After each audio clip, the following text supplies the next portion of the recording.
nguva yasvika yokutendenisa.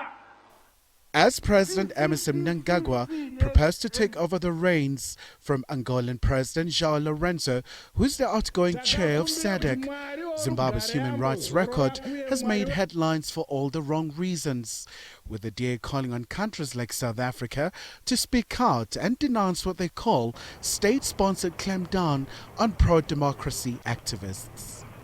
By abusing state machinery to violate the rights of Zimbabweans, the unrepentant ZANU-PF regime has demonstrated that it is prepared to go to any lengths to violate the law in order to entrench its authoritarian rule. South Africa, and by extension the SADC, have an obligation to hold the Zimbabwean government to account.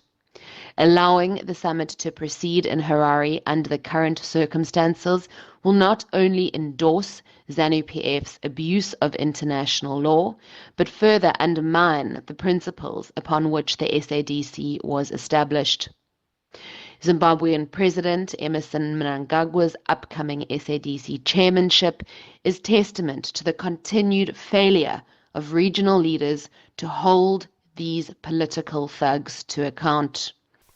While boss leader Mmusi Maimane says Pretoria must cut off diplomatic ties with Harare.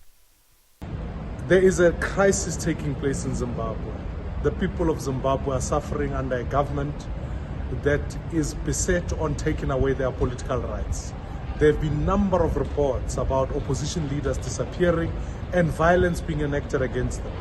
For SADC and for South Africa to keep quiet a face in the midst of such atrocities, a betrayal of the continent of Africa. I call upon the South African government to cut its diplomatic ties against Zimbabwe, to ensure that no events are being held in Zimbabwe, and to make a strong proclamation that we will stand for human rights and oppose any regime that oppresses the people and takes away the rights of people. The ANC says if there are pressing issues in Zimbabwe, they must be dealt with in Harare. We've noted reports that some political parties in South Africa suggest that that should lead to the rescheduling of the SADC summit that is going to be held in Harare. The ANC does not agree with that stance. If there are issues arising in Zimbabwe that require the intervention of the SADC community, it will have to happen, including as part of the summit itself. South Africa has never had the position that we ought to run away from areas of conflict and say our best bet of engaging in solving conflict is to pull away. If South Africa has got to go there to help in any situation, if there are concerns about political violence, we'll have to do it in Zimbabwe, not away from them. Zimbabwean authorities have defended their position as well. Let me categorically disabuse those nursing a misguided perception that the presence of the international community in the country during the summit presents them an opportunity to inflict reputational damage on the country without consequence. The security cluster is aware of the secret meetings being held locally and outside the country by those seeking to unleash civil disobedience. We already know the personalities and the institutions that they front.